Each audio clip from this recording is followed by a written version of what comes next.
Reading and speaking skills में आपका खैर मकदम है। मेरा नाम अनीसा फारूक। आज हम ब्लॉक 3 जिसका अनवान है स्पीकिंग स्किल्स, इसमें हम आज यूनिट 1 और यूनिट 2 को पढ़ने जा रहे हैं। यूनिट 1 का अनवान है इम्पोर्टेंस ऑफ कम्युनिकेशन स्किल्स, यानी कम्युनिकेशन स्किल्स की अहमियत। तो सबसे पहले हम यूनिट 1 को देखते हैं। हमारे यूनिट 1 का साकत कुछ इस तरह है।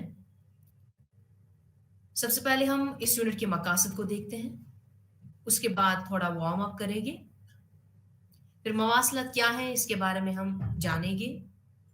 मवासलत की महारतें क्यों अहम है, और उसके बाद 7 सीज, मवासलात की 7 सीज और मवासलात के अमल में रुकावटों का असर यानी बैरियर्स जो है कम्युनिकेशन स्किल्स में, बैरियर्स की उसका इन्फ्लुएंस क्या है इसके बारे में हम जानेंगे। फिर हम बात करेंगे मवासलत की सकाफती आगाही की अहमियत, मवासलात के अमल पर गैर जुबानी इशारे का असर, और आखिरकार हम इस यूनिट का खुलासा करेंगे। तो सबसे पहले हम इस यूनिट के मकासद को देखते हैं। इस यूनिट में हम गुड कम्युनिकेशन स्किल्स की अहमियत को जानेंगे। गुड कम्युनिकेशन स्किल्स जो है वो किस तरह से डेवलप करनी है इसके बारे में हम जानेंगे, और हम इस यूनिट में पढ़ेंगे कि कम्युनिकेशन स्किल्स जो है ये कितनी अहमियत रखती हैं, और कम्युनिकेटिव नीड्स जो है ये डिफरेंट सिचुएशन में डिफरेंट कम्युनिकेटिव नीड्स जो है वो क्या होती हैं, और बैरियर्स जो हैं कम्युनिकेटिव बैरियर्स जो हैं वो क्या हैं इसके बारे में हम इस यूनिट में जानेंगे। फिर हम इस यूनिट में बात करेंगे क्रॉस कल्चरल इम्पोर्टेंस, और उन इम्पोर्टेंस को किस तरह से समझना है, यानी मल्टीलिंगुअलिज्म जो है उसकी अहमियत क्या है, मल्टीकल्चरल स्पेस जो है वो क्या है उसके बारे में हम जानेंगे। फिर हम बात करेंगे कि नॉन वर्बल कम्युनिकेशन जो है, नॉन वर्बल स्किल्स जो है वो कम्युनिकेशन में कितनी अहमियत रखती है। तो सबसे पहले हम थोड़ा वार्म अप करते हैं। तो इस वार्म अप में मैं कुछ आपसे सवाल करूंगी जिसका आप जवाब देंगे। आप सोचेंगे अपनी जगह कि जो कम्युनिकेशन है वो आगे क्या अहमियत रखती है, कम्युनिकेशन जो है वो क्या है, कम्युनिकेशन के मायने क्या है। अगर पर्सन ए जो है वो पर्सन बी के साथ कम्युनिकेट कर रहा है तो उसका मतलब क्या है, और आप एक टेबल बनाएंगे जिसमें आप रीजंस लिखेंगे कि कम्युनिकेशन जो है वो क्या अहमियत रखती है। अगर आप अपने दोस्तों के साथ कम्युनिकेट कर रहे हैं, अपने फैमिली के साथ, अपने पेरेंट्स के साथ, नेबर्स के साथ आप कम्युनिकेट कर रहे हैं तो उसको एक टैबुलर फॉर्म में उसकी इंपॉर्टेंस आप लिखेंगे। अब हम बात करते हैं मवासलात जो है वो क्या है, यानी कम्युनिकेशन जो है वो क्या है। तो कम्युनिकेशन जो है, कम्युनिकेशन स्किल्स जो है वो हर किसी शोबे में काफी इंपॉर्टेंस रखती है, और हर किसी शख्स को चाहिए कि वो कम्युनिकेशन स्किल्स जो है वो डेवलप करे। कम्युनिकेशन की बहुत सारी डेफिनेशंस, बहुत सारे रिसर्चर्स, बहुत सारे ऑथर्स ने दिए हैं। तो हम उन डेफिनेशंस को देखेंगे कि कम्युनिकेशन जो है वो पॉल जे मेयर जो है उन्होंने कम्युनिकेशन को किस तरह से डिफाइन किया है। पॉल जे मेयर जो है उन्होंने कम्युनिकेशन को बोला है कि communication the human connection is a key to personal and career success. तो कम्युनिकेशन जो है ये की है पर्सनल और कैरियर सक्सेस के लिए। तो जब तक ना कम्युनिकेशन है तब तक पर्सनल और कैरियर सक्सेस पॉसिबल नहीं है। तो ये पॉल जे मेयर की डेफिनेशन थी। अब हम देखते हैं एलन रॉयस जो है उन्होंने कम्युनिकेशन के बारे में क्या कहा है, उनके लिए जो कम्युनिकेशन है वो क्या मायने रखती है, उनकी डेफिनेशन क्या है।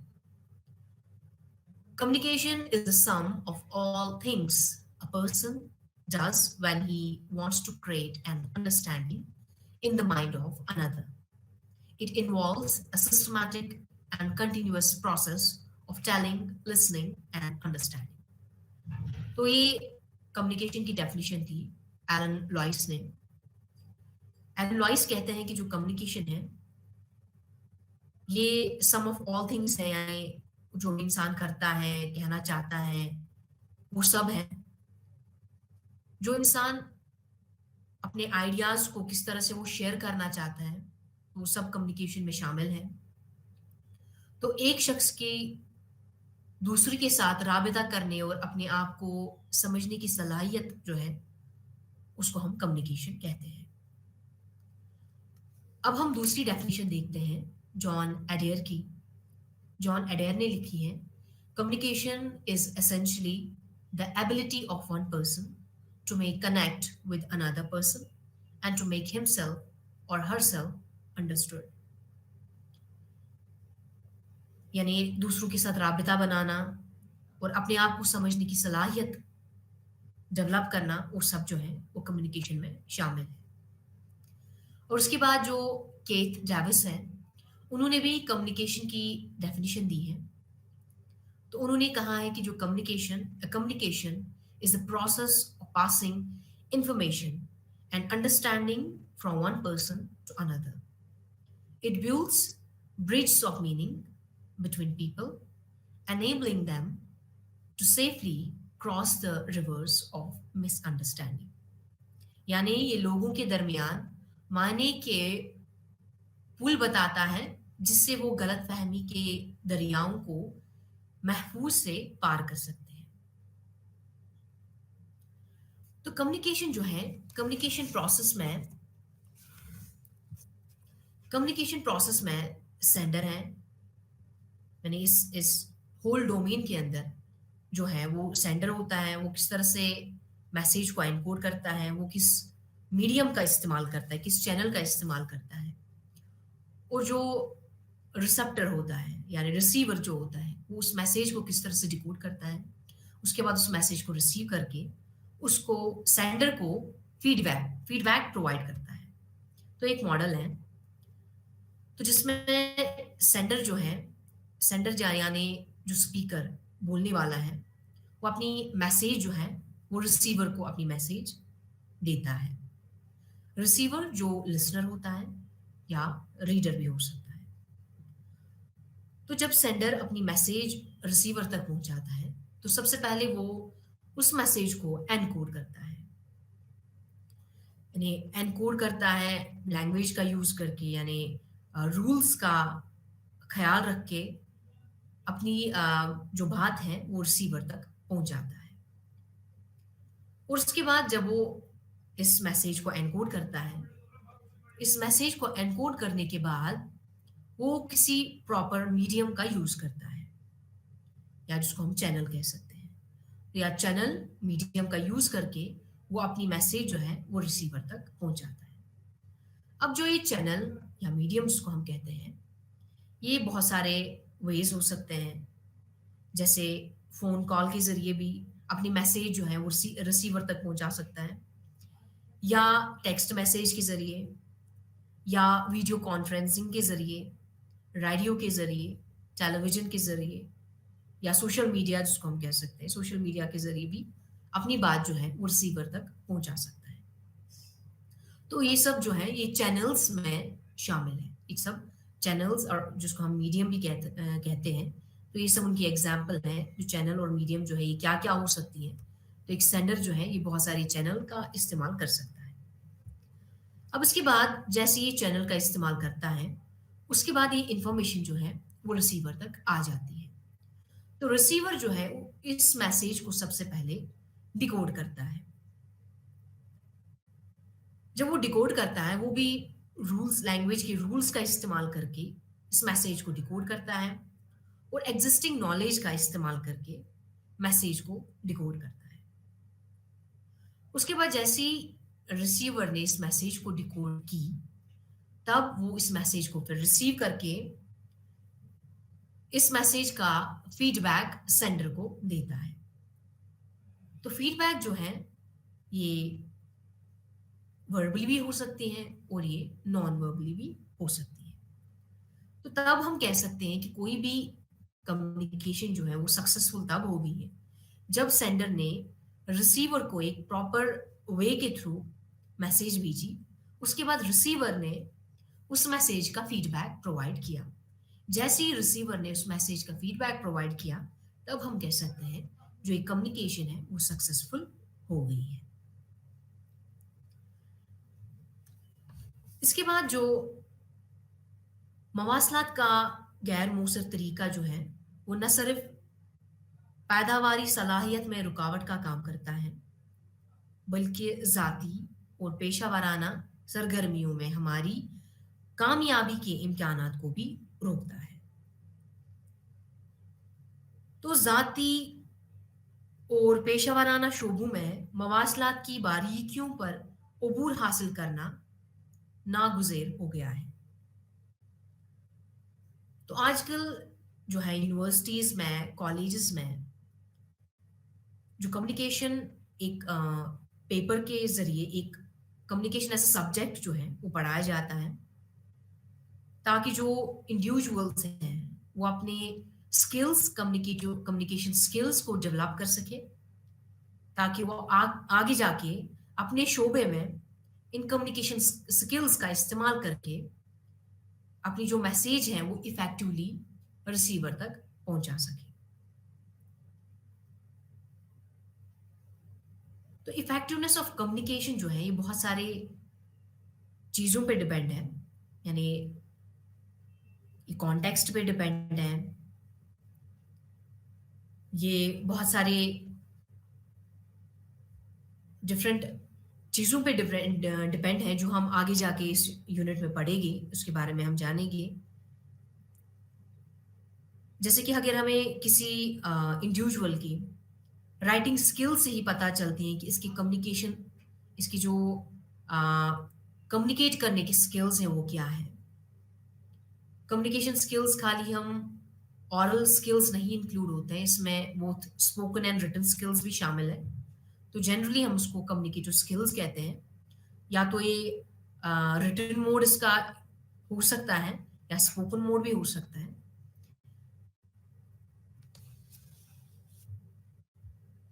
तो इम्पॉर्टेंट जो मोस्ट इम्पॉर्टेंट कम्युनिकेशन स्किल्स जो हैं वो लिसनिंग है, वो स्पीकिंग है, वो नॉन वर्बल कम्युनिकेशन है, वो राइटिंग है, वो रीडिंग है और एम्फसाइजिंग भी इसमें शामिल है। अब हम बात करते हैं मवासलात की महारतें अहम क्यों हैं, यानी why are communication skills important. Communication skills जो हैं ये बहुत ही इम्पॉर्टेंट हैं। इनसे हम कम्युनिकेशन स्किल के ज़रिए ही हम अपने इमोशंस को एक्सप्रेस कर सकते हैं या इंफॉर्मेशन को एक्सचेंज कर सकते हैं, अपनी नीड्स को सेटिस्फाई कर सकते हैं। तो जो अपनी सोसाइटी में एक इंडिविजुअल को किस तरह से रहना है, वो सब जो है वो कम्युनिकेशन पे ही डिपेंड है। तो कम्युनिकेशन जो है ये काफ़ी अहम रोल अदा करती है एक सोसाइटी के अंदर, इंडिविजुअल लेवल पे। लेयन जो है 1970 में उन्होंने कहा है कि कम्युनिटी तब तक पॉसिबल नहीं है जब तक न कम्युनिकेशन, यानी कम्युनिकेशन के जरिए ही एक कम्युनिटी, एक सोसाइटी जो है वो डेवलप हो जाती है। अब हम बात करते हैं कि सोसाइटी में कम्युनिकेशन स्किल्स को डेवलप करने में उनकी क्या अहमियत है, हम कम्युनिकेशन स्किल्स को किस तरह से डेवलप करते हैं, किस तरह से डेवलप करने चाहिए। जब एक अच्छा कम्युनिकेटर होता है यानी एक उसमें एक ऐसा इन्फ्लुएंस होता है, वो हर किसी भी शख्स को मोटिवेट कर सकता है। अपनी बात से वो किसी भी शख्स को मोटिवेट कर सकता है। यानी उसमें ऐसा एक पावर होता है, ऐसा एक स्किल, क्रिएटिविटी ऐसी होती है कि वो अपने ज़ुबान से, अपने स्किल्स से वो किसी भी शख्स पर उस पर इन्फ्लुएंस कर सकता है। अपनी ज़ुबान से वो किसी को भी मोटिवेट कर सकता है। तो जो स्किल्स जो हैं, कम्युनिकेशन स्किल्स डेवलप करना, ये हमारी सोसाइटी में काफ़ी अहम रोल अदा करता है। चाहे इंसान किसी भी शोबे में काम करता हो, उसका जो भी प्रोफ़ेशन है, कम्युनिकेशन स्किल्स जो हैं, वो हर किसी प्रोफ़ेशन में उसका इम्पोर्टेंट रोल है।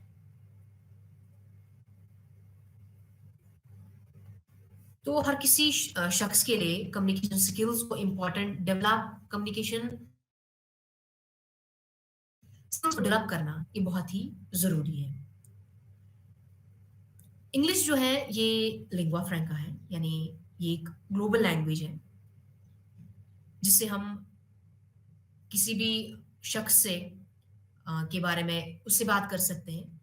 क्योंकि एक इंग्लिश ही है, इंग्लिश लैंग्वेज जो है, जो एक ज़रिया है, जो एक लिंगुआ फ्रैंका है, यानी कॉमन लैंग्वेज है, जिससे हम किसी भी पर्सन से हम बात कर सकते हैं, उसे जान सकते हैं, एक ग्लोबल लैंग्वेज है। तो इस ग्लोबल लैंग्वेज में इसके अपने-अपने डोमेन हैं, इसकी अपनी फंक्शनैलिटी है, इसके अपने रूल्स हैं, कहाँ पर किस जगह, किस तरह से लैंग्वेज का इस्तेमाल करना है, किस रूल का इस्तेमाल करना है, कहाँ पर कौन-सा रूल एप्लीकेबल है, किस डोमेन में कौन-सा रूल एप्लीकेबल नहीं है। तो इंग्लिश लैंग्वेज जो है, इसका एक अपना एक डोमेन है। तो इसकी यूज़ेज़ हैं, इसकी फंक्शनैलिटी है। तो हम ज़ुबान से जो है, यानी अपनी लैंग्वेज से हम डिफरेंट थिंग्स को अकॉम्प्लिश कर सकते हैं। यानी हम ज़ुबान के ज़रिए ही हम रिश्ते शुरू कर सकते हैं। ज़ुबान के ज़रिए ही हम वज़ाहत तलब कर सकते हैं, या किसी भी डील पर गुफ्तगू हासिल कर सकते हैं, या तशवीश का इज़हार कर सकते हैं,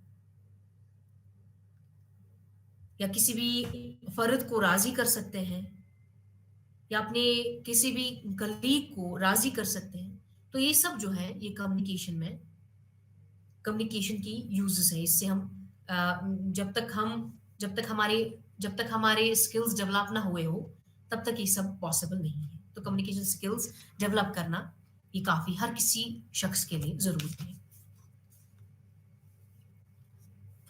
और कम्युनिकेशन स्किल्स जो हैं, इसमें खाली ग्रामर, इसमें खाली स्ट्रक्चर, सेमांटिक रूल्स नहीं आते हैं, बल्कि इसमें एक और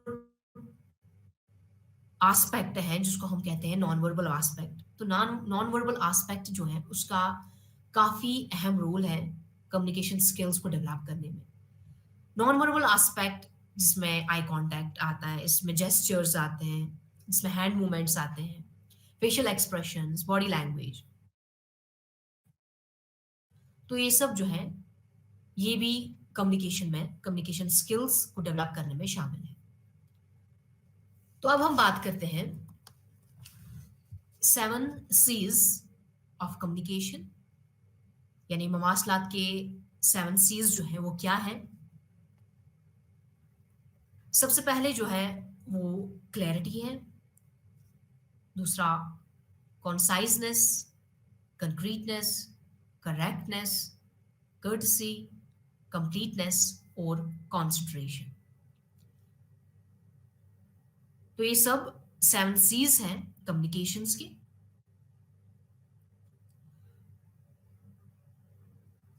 तो सबसे पहले हम बात करते हैं क्लैरिटी पे। क्लैरिटी यानी वज़ाहत। तो कम्युनिकेशन जो है, इसकी क्लैरिटी, जब भी कोई इंडिविजुअल कम्युनिकेट कर रहा हो, तो कम्युनिकेट में सबसे पहली जो इम्पोर्टेंस है, वो है क्लैरिटी की। यानी जब वो बात करता हो, वो क्लियरली बात करता हो, या अपने वो मैसेज जो देना चाहता है, वो उसको क्लियरली दे दे। यानी जो लिसनर है, वो लिसनर उसको अंडरस्टैंड कर सके, लिसनर हो, रीडर हो, वो उसको ईज़िली अंडरस्टैंड कर सके, वो उसको फीडबैक प्रोवाइड कर सके। तो जब तक ना कम्युनिकेशन में क्लैरिटी हो, तब तक कम्युनिकेशन जो है वो इनकम्प्लीट है। तो उसकी एप्लीकेशन क्या है, यानी क्लैरिटी जो है वो किस तरह से हासिल हो सकती है? तो सबसे पहले क्लैरिटी जो है वो वोकैब्युलरी के थ्रू हासिल हो सकती है, वो एम्बिग्यूटी के थ्रू हासिल हो सकती है, वो एक्सेसिव जॉर्गनाइजेशन के थ्रू हासिल हो सकती है। यानी वोकैब्युलरी से मतलब सिंपल वर्ड्स का इस्तेमाल करें, या अगर स्पीकर जो है वो सिंपल वर्ड्स का इस्तेमाल कर सके, वो उन वर्ड्स का इस्तेमाल ना करे जिनको लिसनर को समझने, लिसनर या रीडर जो है उनको समझने में प्रॉब्लम हो। इसके बाद जो है वो एम्बिग्यूटी है, यानी इबहम। जो स्पीकर हो उसकी जो लैंग्वेज है वो नॉन एम्बिग्यूअस हो, यानी इसमें कोई इबहम ना हो। उसका जो स्ट्रक्चर हो, यानी जब वो बात करता हो, जब वो लिखता हो, उसका जो राइटिंग स्ट्रक्चर है, स्पोकन स्ट्रक्चर है लैंग्वेज का, वो क्लियर हो, उसमें कोई एम्बिग्यूटी ना हो, या जो सिमेंटिक सिमेंटिक एम्बिग्यूटी से वो गुरेज करे। इसके अलावा एक्सेसिव जॉर्गनाइजेशन का इस्तेमाल ना करे। जॉर्गनाइजेशन यानी टेक्निकल टर्म्स, टेक्निकल टर्म्स का इस्तेमाल नहीं होना चाहिए, यानी टेक्निकल टर्म्स का इस्तेमाल उन शोबे में हो जहां पर वो टेक्निकल टर्म्स जो है वो यूज में है, तो उसके डिफरेंट कॉन्टेक्स्ट में उन टेक्निकल टर्म्स का इस्तेमाल ना करें। क्योंकि जो है वो जब वो बात करता है तो लिसनर के लिए या रीडर के लिए उन वर्ड्स को समझना काफी डिफिकल्ट हो सकता है, यानी उससे क्लैरिटी जो है वो डेवलप नहीं हो सकती है। उसके बाद दूसरा जो है वो कॉन्साइजनेस है, यानी जामियत। यानी इसका बेसिक आइडिया जो है, कॉन्साइजनेस का बेसिक आइडिया जो है वो है कि जो स्पीकर हो, जो राइटर हो, वो अपनी मैसेज को प्रिसाइज वे में कन्वे करे, यानी टू द पॉइंट। इसमें कोई इररेलेवेंट इंफॉर्मेशन ना हो, अननेसेसरी डिटेल्स ना हो, यानी वो इंफॉर्मेशन जो लिसनर के लिए वेस्ट ऑफ टाइम है उन सबको एक्सक्लूड करें। अब कॉन्साइजनेस को, इसको किस तरह से हासिल कर सके अपनी कम्युनिकेशन में, इसकी क्या एप्लीकेशन है? सबसे पहले इकोनॉमी ऑफ एक्सप्रेशन, यानी वो उन वर्ड्स का इस्तेमाल ना करे, यानी रिडंडेंसी क्रिएट ना करे, या रिपीटिशन वे में पैराफ्रेज्ड वर्ड्स, पैराफ्रेज्ड सेंटेंस जो है वो यूज ना करे अपनी कम्युनिकेशन में, या फिलर्स का बहुत कम इस्तेमाल करे, जैसे आ, इनको हम फिलर्स कहते हैं, या पैट फ्रेजेस जो हैं वो अपनी कम्युनिकेशन में इस्तेमाल ना करे, या बहुत सारे इनफ्रीक्वेंट एनोइंग एक्सप्रेशंस होते हैं, यानी फ्रीक्वेंट एनोइंग एक्सप्रेशंस जो हैं वो अपनी लैंग्वेज में इस्तेमाल ना करें, कम्युनिकेशन के दौरान इस्तेमाल ना करें, जैसे कि kind of, definitely, I mean, for example, basically, need to be limited, some things, यानी इन वर्ड्स का इस्तेमाल ना करें, ये बहुत ही लिमिटेड में इस्तेमाल करें। किसी शख्स को बहुत ही आदत रहती है कि वो बिकॉज का इस्तेमाल करता है इनफ्रीक्वेंट वे में, या फॉर एग्जाम्पल का इस्तेमाल बहुत ही ज़्यादा इस्तेमाल करता है, या आई मीन इन फ्रेजेस का बहुत ज़्यादा इस्तेमाल करता है, तो इन सब को रिड्यूस करें, इनका इस्तेमाल ज़्यादा ना करें। उसके बाद हम कॉन्साइजनेस किस तरह से डेवलप कर सकते हैं अपनी कम्युनिकेशन में, यानी कुछ ऐसे वर्ड्स हैं, कुछ ऐसे फ्रेजेस हैं जिनका हमें ऑल्टरनेटिव यूज करना चाहिए, जैसे कि due to the fact that, इसका एक ऑल्टरनेटिव जो है इसका यूज करना चाहिए। Instead of saying due to the fact that हमें बिकॉज का इस्तेमाल करना चाहिए, लेकिन फ्रीक्वेंटली नहीं, बहुत ही कम, जहां पर हमें जरूरत हो। या जो फ्रेज है इन view of the fact that, इसका भी बहुत कम इस्तेमाल करें, जैसे कि कंसिडरिंग, इसका एक ऑल्टरनेटिव जो फ्रेज है वो हम कंसिडरिंग यूज कर सकते हैं। या is of the opinion that, इसके बजाय बिलीव का इस्तेमाल करें। या विद द एक्सेप्शन दैट, इसके बजाय एक्सेप्ट का इस्तेमाल करें। तो ये सब जो है ये सबस्टिट्यूटिंग फ्रेजेस हैं, तो इन सबस्टिट्यूटिंग फ्रेजेस का इस्तेमाल कर सकते हैं हम अपनी कम्युनिकेशन में।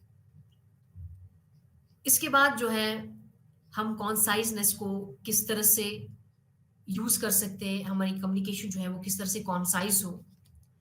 तो उसके बाद जो है वो हम सेंटेंस में डायरेक्ट वंस का इस्तेमाल करना, यानी डायरेक्ट फ्रेजेस का इस्तेमाल करना चाहिए। राउंड अबाउट सब्स्टिट्यूशन हमें नहीं यूज करनी चाहिए। जैसे कि एक एग्जांपल है, this report has been prepared with the objective of recommending certain retailers for the purpose of expanding business। तो इसको भी एक डिफरेंट तरीका है कैसे इसको कह सकते हैं। This report recommends certain retailers to expand business. तो यहाँ पर जो बहुत सारे वर्ड्स हैं, जो रिडंडेंट वर्ड्स हैं, जो जिनका यूज नहीं है, उनको हमें स्किप करनी चाहिए। या दूसरी एक example, it is compulsory for all the people present in the meeting to put their phone in the silent mode. So इसका एक डिफरेंट तरीका है किस तरह से हम इसी मैसेज को डिफरेंट वे में कह सकते हैं, ताकि हम जो इनफ्रीक्वेंट वे या कॉन्साइजनेस जो है, हम कॉन्साइजनेस को किस तरह से अपनी कम्युनिकेशन में ला सकते हैं। तो इसका एक और वे है, मैसेज सेम है लेकिन कहने का तरीका डिफरेंट है। जैसे कि all attendees in the meeting must put their phone in the silent mode. So ये कुछ एग्जांपल्स थी।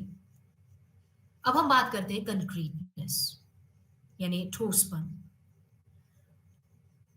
तो जब कम्युनिकेशन होती है तो आइडियाज को किस तरह से कन्वे करना है, हमें स्ट्रेट वे में आइडियाज को कन्वे करनी चाहिए, ताकि जो मैसेज है वो डायरेक्टली कन्वे हो। इसमें कोई वॉगनेस, इसमें कोई इनकरेक्टनेस डेवलप ना हो। तो इसकी एप्लीकेशन है क्या है, हमें किस तरह से कंक्रीटनेस अपनी कम्युनिकेशन में डेवलप करनी चाहिए। तो हमें वॉग स्टेटमेंट्स जो हैं उनको रिड्यूस करनी चाहिए, उनको अपनी कम्युनिकेशन में इस्तेमाल नहीं करना चाहिए। या बहुत सारे ऐसे स्टेटमेंट्स जो होती हैं जो काफी इनकम्प्लीट सेंस क्रिएट करती हैं, तो उनको भी हमें रिड्यूस करना चाहिए। जैसे कि ए माइनर प्रपोर्शन, तो ए माइनर प्रपोर्शन के बजाय अगर हम डायरेक्टली प्रपोर्शन का इस्तेमाल कर रहे हैं कि कितना प्रपोर्शन जो है, जैसे कि 5% या 3%, 4%, तो डायरेक्ट वे में अगर हम इस बात को कहें तो ज्यादा अप्रोप्रिएट रहता है। या एज अर्ली एज पॉसिबल, तो एज अर्ली एज पॉसिबल के बजाय अगर हम डायरेक्टली इस फ्रेज का इस्तेमाल करें, जैसे by the 2nd of October 2023, तो अगर हमने इस तरीके का फ्रेज इस्तेमाल किया, इस तरीके के सेंटेंस का इस्तेमाल किया, तो इससे करेक्टनेस जो है वो कम्युनिकेशन में आ जाती है, सॉरी कंक्रीटनेस। अब हम बात करते हैं करेक्टनेस, यानी दुरुस्त की। करेक्टनेस यानी grammatically correct, free from grammatical errors, यानी ग्रामेटिकल एरर नहीं होने चाहिए जब हम बात करें, या प्रोनाउंसिएशन एरर्स नहीं होनी चाहिए।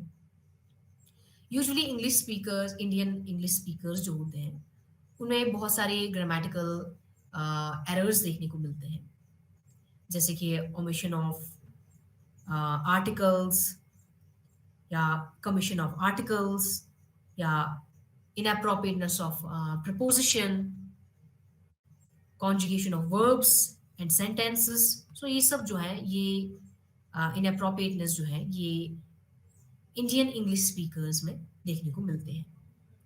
या इसके बाद इनकरेक्ट प्रोनाउंसिएशन, या बैड जो एक बैड इंप्रेशन क्रिएट करता है रिसीवर।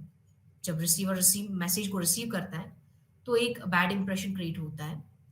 तो क्या करना चाहिए कि एक अपनी जो कम्युनिकेशन है तो उसमें करेक्टनेस डेवलप होनी चाहिए। उसके बाद कर्टसी यानी बशुक्रिया। कर्टसी में क्या करना है कि कर्टसी जो है ये एक एक डिजायरेबल लेवल क्रिएट करती है। हम कर्टसी टोन से भी एक्सप्रेस करते हैं, एक्सप्रेशन से भी, वर्ड से भी हम कर्टसी जो है वो अपनी जुबान में दिखा सकते हैं। या इसको इसकी एप्लीकेशन जो है वो क्या है, नेगेटिव मैसेज को किस तरह से एक पॉजिटिव वे में उसको सब्स्टिट्यूट कर सकते हैं। जैसे for example, your order can not be delivered in 3 days। तो एक नेगेटिव मैसेज है, तो इसको नेगेटिव वे को अवॉइड किस तरह से करना है, हमें इसके बजाय कौन सा सेंटेंस का इस्तेमाल करना है। जैसे we will do our best to deliver your order within 4 days। तो ये भी एक तरीका है कि किस तरह से हम नेगेटिव मैसेज को किस तरह से रिप्लेस करें, किस तरह से उसको सब्स्टिट्यूट करें इन अ पॉजिटिव वे में। या replacing offensive expressions. Offensive expressions को हमें रिप्लेस करनी चाहिए कम्युनिकेशन में, या इनडायरेक्ट वे में उसको कहना चाहिए।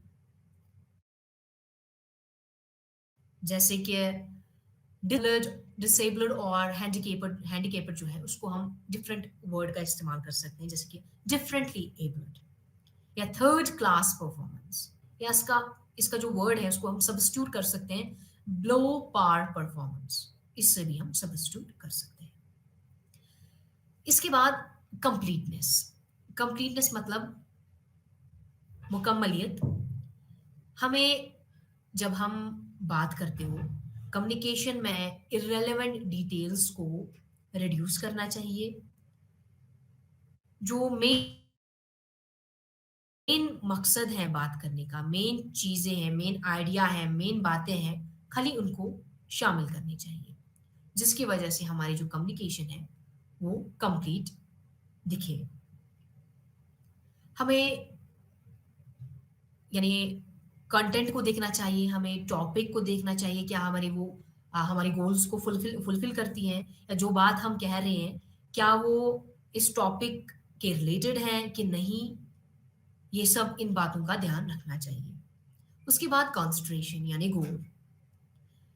जब एक कम्युनिकेटर, जब एक सेंडर, जब एक पर्सन जो है बात कर रहा है, तब उसको रिसीवर हो या रीडर हो, उसकी सोशल बैकग्राउंड नॉलेज होनी चाहिए, उसके कल्चर का ख्याल रखना चाहिए, उसकी सेंसिबिलिटीज़ का ख्याल रखना चाहिए, उसके बिलीफ सिस्टम का उसका ध्यान रखना चाहिए, ताकि जब स्पीकर जो है जब वो बात करता हो तो उनके सेंटिमेंट्स पे कोई असर ना पड़े। तो ऐसी स्टेटमेंट्स को अवॉइड करना चाहिए जिनमें किसी के बिलीफ सिस्टम को ठेस पहुंचे, किसी के कल्चरल एस्पेक्ट को ठेस पहुंचे। तो इन सब चीज़ों का ख्याल रखना चाहिए। तो ये सब जो है ये 7 मवासलात थी जो हम कम्युनिकेशन में इस्तेमाल करते हैं। अब हम बात करते हैं मवासलात के अमल में रुकावट का असर। कम्युनिकेशन जो है इसमें बैरियर्स जो है वो देखने को मिलते हैं। बैरियर्स जो है वो हमारी कम्युनिकेशन को एक सक्सेसफुल वे जो है इसका जो एक एक सक्सेस क्रिएट नहीं करती है। हम यूजुअली बहुत सारे बैरियर्स देखने को मिलते हैं। कम्युनिकेशन स्किल्स के बहुत सारे बैरियर्स हैं जिसको हम एक एक करके देखेंगे। सबसे पहले जो है मुतअद ट्रांसफर स्टेशन की वजह से मालूमात की तारीफ, यानी जब कम्युनिकेशन जो है या तो वो अपवर्ड कम्युनिकेशन होती है या तो डाउनवर्ड कम्युनिकेशन होती है। तो अपवर्ड कम्युनिकेशन हो या डाउनवर्ड कम्युनिकेशन हो, तो जिस इसमें जो बीच में जो जैसे हायर ऑर्डर लेवल पे कोई मैसेज जो है वो अ, यानी दूसरे लोगों तक पहुंचती है, तो इसमें काफ़ी जो बैरियर्स देखने को मिलते हैं।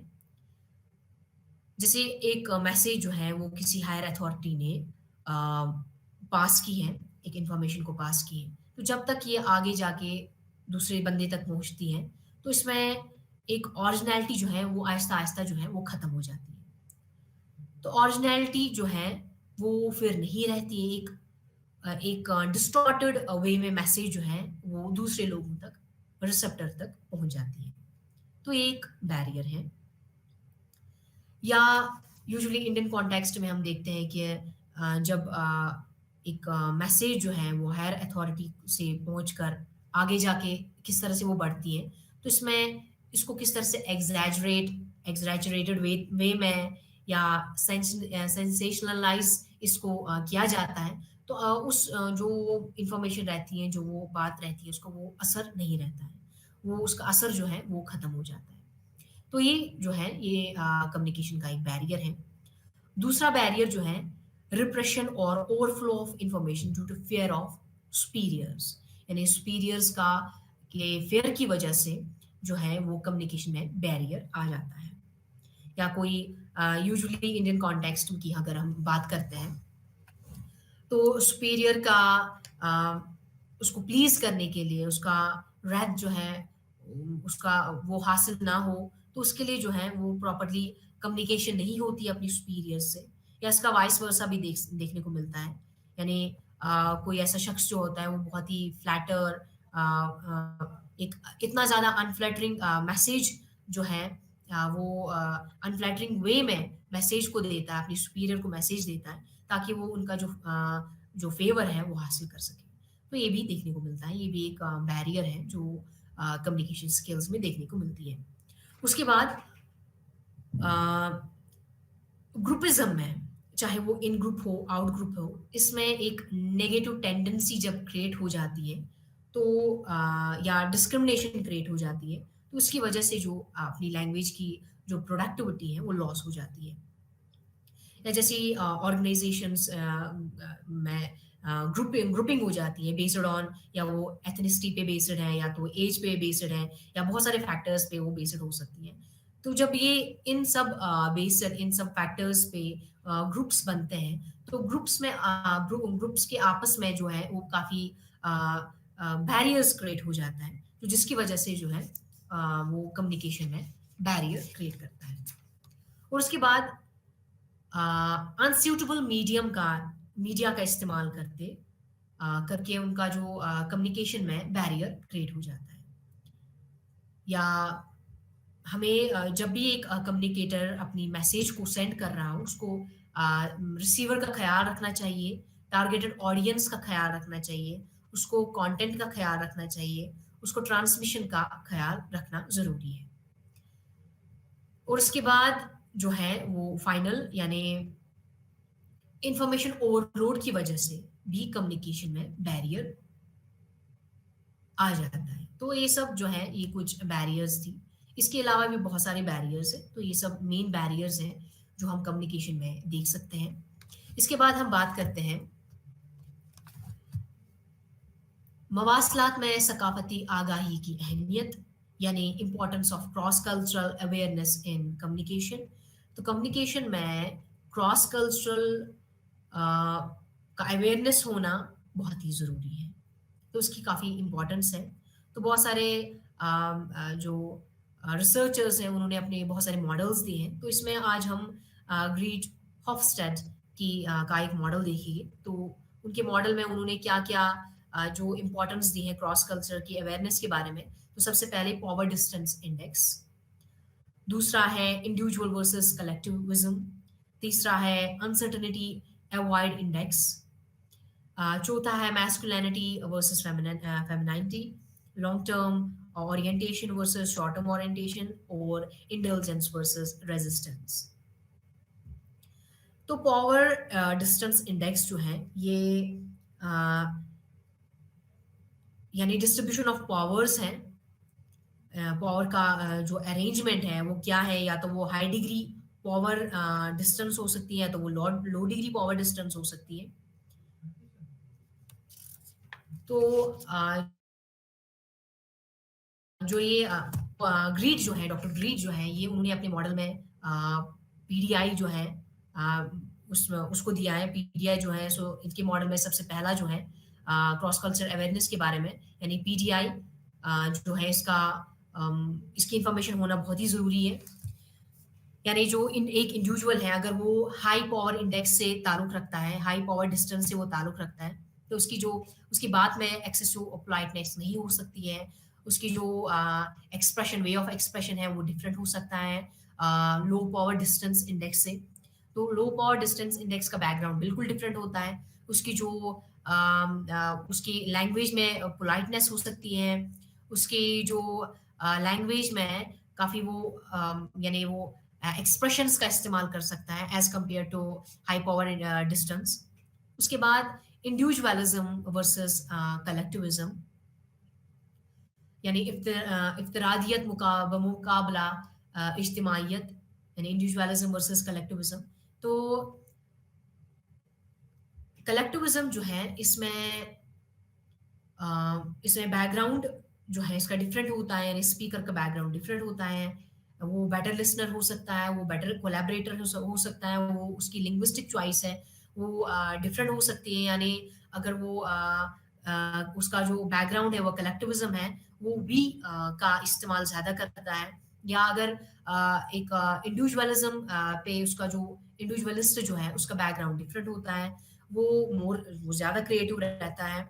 उसकी जो लिंग्विस्टिक चॉइस है वो ज़्यादातर आई जो है वो सेंटेंस की कंस्ट्रक्शन में इस्तेमाल करता है। उसके बाद मैस्कुलिनिटी वर्सेस फेमिनिटी। तो मैस्कुलिनिटी वर्सेस फेमिनिटी जो है ये यूजुअली हम इंडियन कॉन्टेक्स्ट में मैस्कुलिनिटी देखा जाता है ज़्यादा बनिस्बत यूके और कनाडा में, उसमें ज़्यादातर फेमिनिटी पे ज़्यादा यानी दर्जा है। तो जो फेमिनिटी यानी इसकी जो इंडियन कॉन्टेक्स्ट में मैस्कुलिनिटी जो है उसका ज़्यादा दर्जा है, यानी मैस्कुलाइन बिहेवियर जो है वो काफ़ी एग्रेसिव असर्टिव माना जाता है, वो काफ़ी chivalry माना जाता है। वो बनिस्बत जो वो डिसेंसी, पोलाइटनेस, केयरिंग माना जाता है। उसके बाद long term versus short term orientation, या जैसे लॉन्ग टर्म यानी वो शख्स जो अपनी ट्रेडिशन को एक ट्रेडिशन से बिलोंग करता है, यानी वो लॉन्ग टर्म कनेक्टेड रहता है अपनी सोसाइटी से बनिस्बत उससे जो अपनी सोसाइटी को एक डिफरेंट वे में देखता है। वो हर किसी यानी हर किसी डोमेन का यूज़ करना चाहते हैं, यानी हर किसी ट्रेडिशन को डिफरेंट वे में देखना चाहता है। तो ये सब जो है ये लॉन्ग टर्म ओरिएंटेशन और शॉर्ट टर्म ओरिएंटेशन में शामिल है। उसके बाद इंडल्जेंस वर्सेस रेजिस्टेंस। तो ये बुनियादी और फितरती इंसान हरकत की यानी गैर महदूद तकमील और तस्कीन के लिए मुआशराती दायरे का खाका पेश करता है, जो बदले में खुशी के इशारा और इम्तिहान को मुतासर करते हैं। तो ये सब जो है ये डॉक्टर ग्रीन का एक मॉडल है कि क्रॉस कल्चरल अवेयरनेस जो है वो काफ़ी ज़रूरी है कम्युनिकेशन के लिए। तो अब हम बात करते हैं non verbal cues. Non verbal cues जो है अ, ये भी इसकी काफ़ी अहमियत है कम्युनिकेशन के अंदर। तो कम्युनिकेशन में खाली हम ग्रामर, स्ट्रक्चर, वर्ड्स इस पे हम ज़ोर नहीं देते हैं, बल्कि नॉन वर्बल क्यूज़ जो हैं इसकी भी एक अपनी अहमियत है, जिसको हम पैरा लैंग्वेज भी कहते हैं। ब्रॉडली उसको हम पैरा लैंग्वेज कहते हैं। पैरा लैंग्वेज में नॉन वर्बल क्यूज़ आते हैं, जैसे कि facial expressions, hand movements, physical postures, body language, या इसमें एक्सेंट भी आता है, इसमें इंटोनेशन, इसमें लाउडनेस, ये सब चीज़ें जो हैं ये शामिल हैं। तो एक जब एक कम्युनिकेटर जो है वो खाली वर्बल क्यूज़ का इस्तेमाल करता है अपनी लैंग्वेज में, तो जब वो खाली अपनी वर्बल क्यूज़ का इस्तेमाल करता है तो एक इफेक्टिवनेस जो है वो डेवलप नहीं होती है। तो इफेक्टिवनेस डेवलप करने के लिए नॉन वर्बल क्यूज़ का होना बहुत ही ज़रूरी है। नॉन वर्बल क्यूज़ को भी डेवलप करना बहुत ही ज़रूरी है। तो इस यूनिट में अब हम खुलासा करते हैं। तो इस यूनिट में हमने सीखा कि कम्युनिकेशन स्किल्स जो है, कम्युनिकेशन क्या है, कम्युनिकेशन स्किल्स को किस तरह से डेवलप करना है, इसकी 7 सीज़ जो हैं वो क्या हैं, बैरियर्स जो हैं कम्युनिकेशन में कौन-कौन से बैरियर्स आते हैं, इस पे हमने बात की। और हमने देखा कि क्रॉस कल्चरल अवेयरनेस जो है, इसका हमने मॉडल देखा, ग्रीन का मॉडल, तो वो भी हमने इस यूनिट में डिस्कस किया। और इस यूनिट में हमने नॉन वर्बल क्यूज़ की इम्पोर्टेंस क्या है, क्यों ज़रूरी है, ये सब भी इस यूनिट में हमने देखा।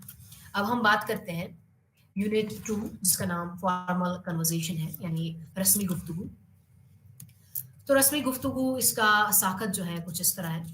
सबसे पहले हम इस यूनिट के मकासद को देखते हैं, फिर थोड़ा वार्म अप करेंगे, फिर डोमेन और रजिस्टर ये क्या है इसके बारे में हम बात करते हैं। रस्मी यानी फॉर्मेलिटी जो है उसके बारे में हम उसको देखेंगे। रस्मी गुफ्तगू और ज़ुबान का रस्मी इस्तेमाल, इस पे हम बात करेंगे। रस्मी गुफ्तगू के हवाले से बोलने की पेचीदगियाँ क्या हैं, और 7 सीज़ जो हैं फॉर्मल कन्वर्सेशन की, इस पे हम बात करेंगे। और रस्मी गुफ्तगू की मिसालें कुछ देखेंगे, और आखिरकार हम इस यूनिट का भी खुलासा करेंगे। तो इस यूनिट के मकासद जो हैं वो है कि फॉर्मल कन्वर्सेशन को समझना, उसको किस तरह से डेवलप करना, उसके एस्पेक्ट्स क्या हैं, यानी उसके स्पीकिंग के एस्पेक्ट्स क्या हैं फॉर्मल कन्वर्सेशन की, वो भी हम जानेंगे। और ये भी जानेंगे कि फॉर्मल यूज़ जो है, लैंग्वेज का फॉर्मल यूज़ और इनफॉर्मल यूज़ वो क्या है, उनको किस तरह से मुख्तलिफ है एक-दूसरे से। वो 7 सीज़ क्या है फॉर्मल कन्वर्सेशन की, इस पे भी हम बात करेंगे। तो सबसे पहले हम एक वार्म अप करते हैं। जब आप हम 2 सिचुएशंस लेते हैं। सिचुएशन 1 और सिचुएशन 2। सिचुएशन 1 जो हम एक फॉर्मल सिचुएशन लेते हैं, यानी आप अपनी टीचर के साथ गुफ्तगू कर रहे हैं, जो आपने एग्ज़ाम दिया है, तो उसके बारे में आप अपनी टीचर से गुफ्तगू कर रहे हैं। और दूसरी सिचुएशन जो है, वो है आप अपनी मदर के साथ एक डिश के रिलेटेड, यानी आप किसी डिश की डिमांड कर रहे हैं घर में, तो आप उस पे गुफ्तगू कर रहे हैं, आप अपनी मदर के साथ इस पे बात कर रहे हैं। तो जब आप इन 2 सिचुएशंस को लेते हैं, इन 2 सिचुएशंस को आप इनकी डिफरेंस आप देख सकते हैं। ये दोनों सिचुएशन जो है एक-दूसरे से किस तरह से मुख्तलिफ हैं। इन दोनों सिचुएशंस में आपको क्या लगा कि जो इन दोनों सिचुएशंस को आपस में डिस्टिंग्विश करती है। तो एक वार्म अप है, ये आप कर सकते हैं।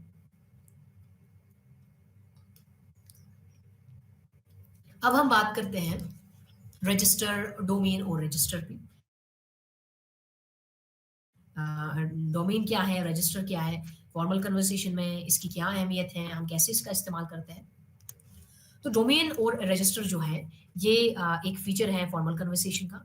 तो इंग्लिश जो है ये एक एक खाली एक लैंग्वेज नहीं है जिसको हम, यानी इसके इसके जो डोमेन्स हैं वो बहुत ही मुख्तलिफ हैं, और हर किसी डोमेन का अपना रूल है। यानी हर किसी हम मुख्तलिफ दायरे में मुख्तलिफ तरीके से बात करते हैं। तो इंग्लिश ज़ुबान जो है इसका भी एक अपनी एक सिचुएशंस रहती है, अपना एक डोमेन रहता है। यानी यानी स्कूल सिचुएशंस एक डोमेन है, होम सिचुएशन एक जो है, आप अपनी फ्रेंड के साथ बात करते हैं एक डिफरेंट डोमेन है, या आप टीचर के साथ बात करते हैं एक डिफरेंट डोमेन है। तो इस तरह से जैसे आप टीचर से बात करते हैं, तो जैसे आप टीचर के साथ आपने जो बात की, उस तरीके से आप अपनी फ्रेंड के साथ बात नहीं करेंगे। आप जैसे आपने अपने वालिदैन के साथ बात की, जिस तरीके से आप अपने वालिदैन से बात करते हैं, उस तरीके से आप अपने दोस्त के साथ बात नहीं कर सकते। तो इसका एक अपना अपना रूल होता है, इस लैंग्वेज को किस तरह से कहाँ पर यूज़ करना है, किस सिचुएशन में इसको कैसे यूज़ करना है, किस दायरे के अंदर हम किस लैंग्वेज का यूज़ करते हैं, कैसे स्ट्रक्चर हमारा जो लैंग्वेज का स्ट्रक्चर जो है वो क्या होना चाहिए, हमारा टोन कैसा होना चाहिए, लाउडनेस जो है वो कितनी होनी चाहिए, वो सब इसमें शामिल है। तो उसको रजिस्टर हम कहते हैं कि एक फॉर्म ऑफ लैंग्वेज है, और इस फॉर्म ऑफ लैंग्वेज को किस तरह से एक पर्टिकुलर डोमेन में इस्तेमाल करना है। तो यानी रजिस्टर जो है ये एक फॉर्म ऑफ लैंग्वेज है, चाहे फॉर्मल लैंग्वेज है, इनफॉर्मल वे है लैंग्वेज का, या किस स्पेस में हम इस लैंग्वेज का इस्तेमाल करते हैं, किन लोगों से हम इंटरेक्ट कर रहे हैं, तो हम जो है हमारी जो लैंग्वेज की फॉर्म जो है वो डिफरेंट रहती है। वो सब जो है वो डोमेन पे डिपेंड है। या कभी-कभार टॉपिक पे भी डिपेंड होता है, टॉपिक के कॉन्टेक्स्ट के पे डिपेंड रहता है, एड्रेसी पे डिपेंड रहता है, स्पीकर पे ये सब डिपेंड रहता है। तो ये हुड्सन की डेफिनिशन थी डोमेन और रजिस्टर की। Each domain is congruent combination of speaker, addressee, context of the conversation and the topic. यानी टॉपिक पे भी ये डिपेंड है, कॉन्टेक्स्ट पे भी ये डिपेंड है, एड्रेसी पे डिपेंड है और स्पीकर पे भी डिपेंड है। तो एक रजिस्टर क्या होता है, ये लिंग्विस्टिक कोड होता है, एक फॉर्म ऑफ लैंग्वेज है, ये एक मैनर है, हम लैंग्वेज को किस तरह से किस डोमेन में यूज़ करें। तो जैसे हमने एग्जांपल दी कि ऑफिस स्पेस जो है ये फॉर्मल डोमेन है, क्लासरूम सिचुएशन जो है ये भी एक फॉर्मल डोमेन है, dining room in our house जो है ये इनफॉर्मल डोमेन है, कॉफी शॉप भी है जो है ये भी एक इनफॉर्मल डोमेन है। अब हम बात करते हैं फॉर्मेलिटी पे। फॉर्मेलिटी यानी जिसको हम रस्मी कहते हैं। फॉर्मेलिटी की जो एक डेफिनेशन है, अगर हम इसको हम ऑक्सफोर्ड डिक्शनरी में इसकी डेफिनेशन देखते हैं, ये कन्वेंशन या आदाब की सख्त पाबंदी जो है उसको हम फॉर्मेलिटी कहते हैं। यानी आदाब की सख्त पाबंदी का ख्याल रखना या पाबंदी उसको उसके अंदर आदाब के साथ बात करना उसको हम फॉर्मेलिटी कहते हैं। या सख्ती से रिवायती तर्ज अमल इसको भी हम फॉर्मेलिटी कहते हैं। सो फॉर्मेलिटी में अपनी एक सेट ऑफ कोड्स रहते हैं, डिस्टिंक्टिव फीचर्स रहते हैं जो इनफॉर्मेलिटी या इनफॉर्मल सिचुएशन से काफ़ी डिफरेंट रहती है। तो यूजुअली हमारे पास 2 डोमेन्स रहते हैं, या तो फॉर्मल डोमेन वरना इनफॉर्मल डोमेन। तो फॉर्मल डोमेन और इनफॉर्मल डोमेन जो है ये आपस में बहुत ही मुख्तलिफ है। लैंग्वेज का यूज़ फॉर्मल डोमेन में किस तरह से करना है, इनफॉर्मल डोमेन में किस तरह से करना है, ये बहुत ही मुख्तलिफ है आपस में। इसके जो डिफरेंट अप्रोचेस हैं, इसको हम किस तरह से अंडरस्टैंड करते हैं, ये सब मुख्तलिफ है एक दूसरे से। तो इरवाइन जो है उन्होंने अपनी एक एक पेपर में, यानी formality and informality in speech events, उन्होंने फॉर्मेलिटी को इस तरह से डिस्क्राइब किया है, इस तरह से कहा है, in the sense of an increased structuring and predictability. यानी साख्ता और पेशन गोई में इजाफा के माने, यानी एक इंक्रीज्ड स्ट्रक्चर्ड होता है, या स्ट्रक्चर्ड जिसको हम कहते हैं एक स्ट्रक्चर्ड सेंस में बात की जाती है। यानी फॉर्मल स्पीच जो है ये फुली स्ट्रक्चर्ड रहती है, इसमें हम ग्रामर का ज़्यादा ख्याल रखता है, स्ट्रक्चर का ख्याल ज़्यादा रहता है, इसमें क्लैरिटी का ज़्यादा ख्याल रहता है। तो ये जो most structured form of language जो है वो फॉर्मल लैंग्वेज मानी जाती है।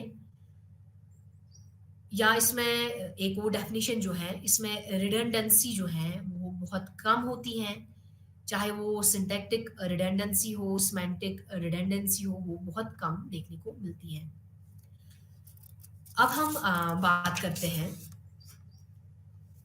फॉर्मल कन्वर्सेशन और उसके यूजेस, यानी रस्मी गुफ्तगू और ज़ुबान की रस्मी इस्तेमाल जो है वो क्या है, हमें किस तरह से फॉर्मल कन्वर्सेशन में किस तरह से ग्रीट करना है, उसकी डोमेन क्या है, उसको किस तरह से एड्रेस करना है, पार्टिसिपेंट्स क्या कौन से हैं इसमें, लैंग्वेज का इस्तेमाल किस तरह से करना है, ये सब जो है ये फॉर्मल कन्वर्सेशन में इन सब बातों का ख्याल रखा जाता है।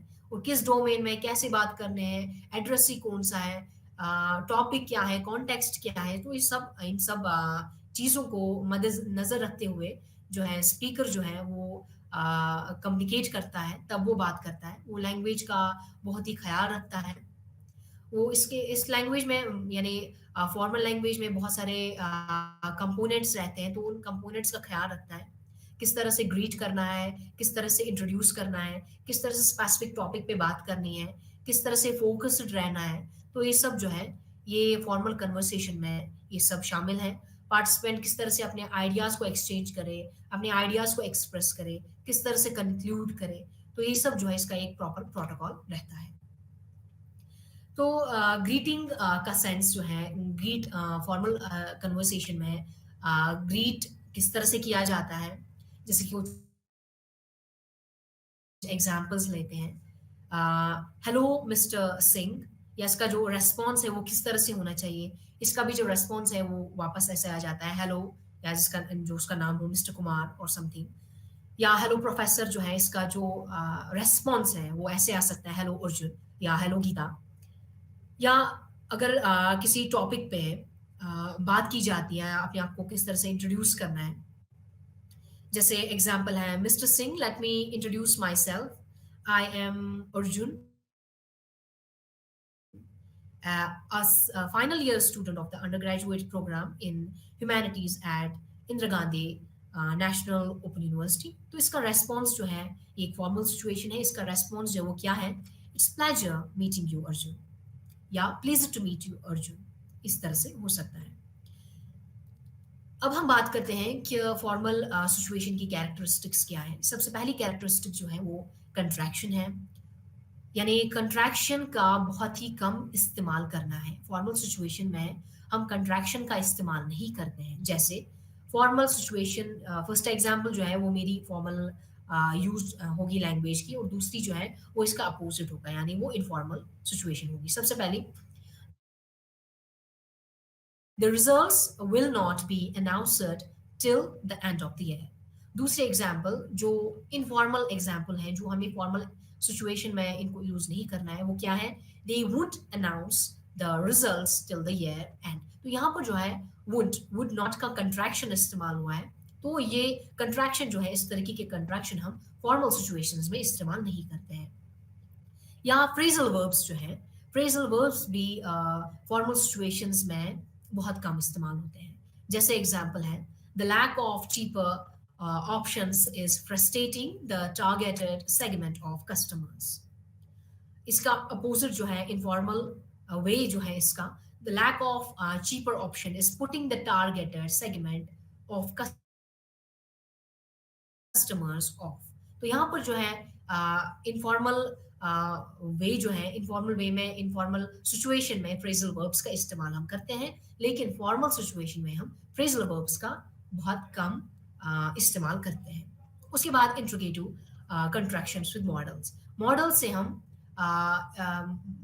मॉडल के से भी हम इंट्रोगेटिव सेंटेंसेस हम बना सकते हैं, यानी हम क्वेश्चंस जो हैं वो मॉडल से भी हम बना सकते हैं। तो यहाँ पर उनका कंट्रैक्शन जो है वो फॉर्मल सिचुएशन में नहीं होता है। या कॉलिक्यूअल एक्सप्रेशंस जो है वो फॉर्मल सिचुएशन में इस्तेमाल नहीं होता है। उन एक्सप्रेशंस को हम फॉर्मल सिचुएशन में हम यूज नहीं करते हैं। या फॉर्मल सिचुएशंस में फर्स्ट पर्सन प्रोनाउंस का अवॉइड हम यूजुअली करते हैं। हम यूजुअली फॉर्मल सिचुएशन में एज अ थर्ड पर्सन जो है, as a third person pronoun का इस्तेमाल करते हैं, थर्ड पर्सन प्रोनाउन का, या हम इसमें जो प्रोनाउन है उसको बिल्कुल स्किप करते हैं। तो फॉर्मल सिचुएशन और इनफॉर्मल सिचुएशन में ये डिफरेंस है। तो इनफॉर्मल सिचुएशन में हम फर्स्ट पर्सन का यूज करते हैं, इनफॉर्मल फॉर्मल सिचुएशन में हम फर्स्ट पर्सन का यूज नहीं करते हैं। जैसे कि एग्जाम्पल है when it comes to taking risks there is no second thought। ये फॉर्मल सिचुएशन है। इसका इनफॉर्मल है when it comes to taking risks we never think twice। तो यहाँ पर जो है इस दूसरी एग्जाम्पल में इसमें हमने we का इस्तेमाल किया है, यानी इसमें हमने personal pronoun first person plural का इस्तेमाल किया है we, जो हम फॉर्मल सिचुएशन में इस्तेमाल नहीं करते हैं। आपका शुक्रिया।